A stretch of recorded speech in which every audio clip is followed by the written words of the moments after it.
Shifting focus to the Democratic Republic of Congo, in some shocking updates coming in from the conflict-hit nation, Rwanda-backed M23 rebels have abducted at least 130 patients from hospitals in the captured city of Goma in eastern DRC. As per the United Nations, the M23 took the patients from 2 hospitals in Goma and are holding them at undisclosed locations. 5 civilians were also reportedly among those seized, but were later released. The UN calls the M23 snatching patients from hospital beds deeply distressing. The M23 claims the abducted patients were members of the DRC's army or the pro-government militia Wazalendo. Now, Wazalendo is also known as the Force of Patriotic Awakening for the Liberation of Congo.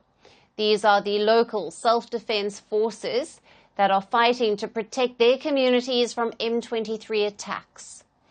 They are young fighters who allied themselves with the DRC military.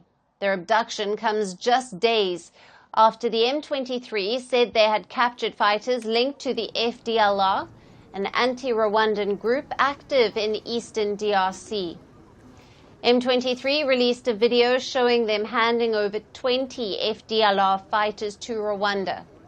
However, the DRC calls the video fake and denies any support to the group. Instead, the DRC accuses Rwanda of using the M23 rebels to loot its minerals.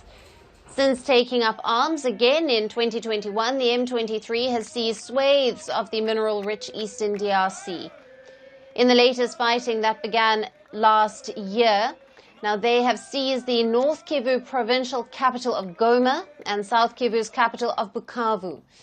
The armed group has now positioned itself to govern in parts of the eastern DRC, which has been plagued by conflict for more than 3 decades. Rwanda has neither accepted nor denied its support and troops' presence in the DRC. However, as per a UN report, Kigali maintains at least 4,000 troops in eastern DRC.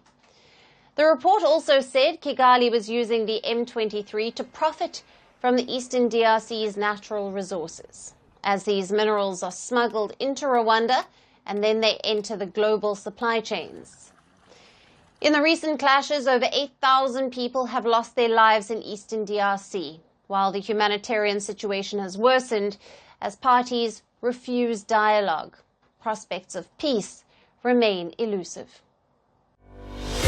Merci beaucoup. Hi, how are you? Very well, thank you. Thank you for being here. Namaste, Mr. President. Bharat Kelogon, Komeri Namaste. How many people generally follow you in interviews? Typically in a month we have viewers up to 150 million, that's more than twice the population of France.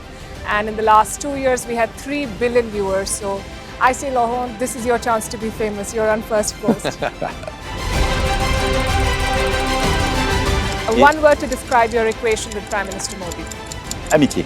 As India and France work together, are you creating a new era of non-alignment in the technology space?